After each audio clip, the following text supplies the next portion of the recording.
ఒక సదుద్దేశం, ఒక సదాశయం లేకుండా ఒకరు కన్యాకుమారి నుంచి కశ్మీర్ వరకు నడిచిన అది ఒక నిరర్ధకమైన నడకగా చరిత్రలో మిగిలిపోతుంది.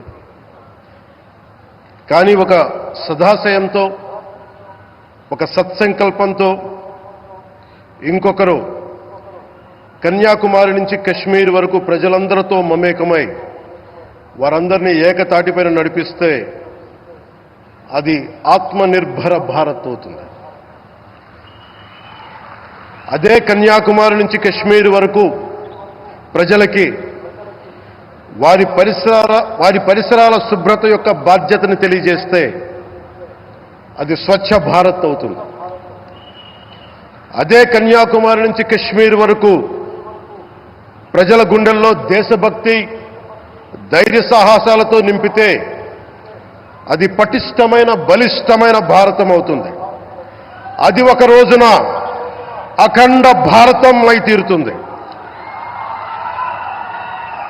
ఒక బలమైన భారత్ కోసం, ఒక దృఢమైన దేశం కోసం, జగత్తంతా వసుదైక కుటుంబం అనే భావన కోసం 4.5 దశాబ్దాలుగా పరితపిస్తూ, పరిశ్రమిస్తూ ఆ దారిలో ఎదుర్కొన్న ప్రతి పరాజయాన్ని, పడ్డ ప్రతి అవమానాన్ని నవ్వుతూ స్వీకరిస్తూ, వాటినే విజయాలకి ఇంధనంగా వాడుకుంటూ, దేశాన్ని అభివృద్ధి పథంలో నడిపిస్తూ, భారతదేశాన్ని ప్రపంచంలోనే 3వ బలమైన ఆర్థిక వ్యవస్థగా తీర్చిదిద్దేలా నడిపిస్తున్న మన ప్రియతమ ప్రధాని, మన గౌరవ ప్రధాని శ్రీ నరేంద్ర మోదీ గారికి నా తరపున 5 కోట్ల మంది ఆంధ్రప్రదేశ్ ప్రజల తరపున నా హృదయపూర్వక నమస్కారాలు.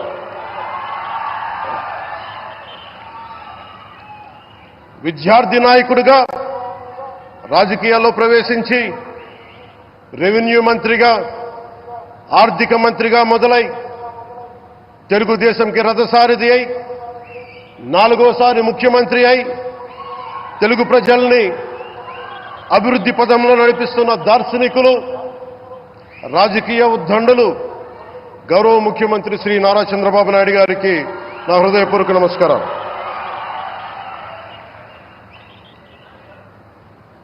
తోటి మంత్రివర్గ సహచరులైన ప్రతి ఒక్కరికి, నారా లోకేష్ గారికి,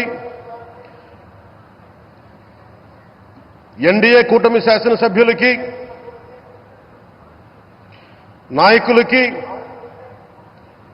బీజేపీ నాయకులందరికీ పేరు పేరున నా నమస్కారాలు.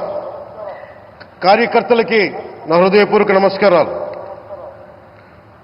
బీజేపీ నాయకురాలు శ్రీమతి పురంధేశ్వరి గారికి నా హృదయపూర్వక నమస్కారాలు. మా ఎన్డీఏ కూటమికి 164 అసెంబ్లీ స్థానాలు, 21 మంది పార్లమెంట్ సభ్యులనిచ్చి మమ్మల్ని వారి విలువైన ఓటుతో వేసి గెలిచిన ప్రతి ఒక్కరికి ఆడపడుచులకి, అక్క చెల్లెలకి, పెద్దలకి, పిన్నలకి, యువతులకి, యువకులకి పేరు పేరున నా హృదయపూర్వక నమస్కారాలు. ప్రజలు ఎన్డీఏ ప్రభుత్వాన్ని నమ్మారు, నిలబడ్డారు. అలా నిలబడినందుకే ఈ రోజున మన గౌరవ ప్రధానమంత్రి గారి సారథ్యంలో ఈ ప్రారంభోత్సవాలు కానీ, శంకుస్థాపనలు కానీ, అది దక్షిణ కోస్తా రైల్వే జోన్ కావచ్చు, కృష్ణపట్నం ఇండస్ట్రియల్ పార్క్ కానీ, గ్రీన్ హైడ్రోజన్ హబ్ కానీ, అనకాపల్లి బల్క్ డ్రగ్ పార్క్ కావచ్చు, 6 కొత్త రైల్వే ప్రాజెక్టులు కావచ్చు, వీటన్నిటికీ వచ్చే పెట్టుబడి దాదాపు 2,10,000 కోట్ల రూపాయల పెట్టుబడులు, 7.5 లక్షల మందికి ఉపాధి అవకాశాలు.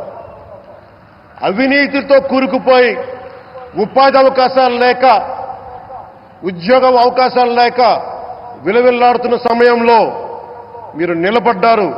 అందుకే ఈ రోజున ఈ 2 లక్షల పైచిలుకు పెట్టుబడితో 7.5 లక్షల ఉపాధి అవకాశాలు లభించి మనందరికీ ఇచ్చినందుకు మనస్ఫూర్తిగా ప్రధానమంత్రి శ్రీ నరేంద్ర మోదీ గారికి చేతులెత్తి నమస్కరిస్తున్నాం.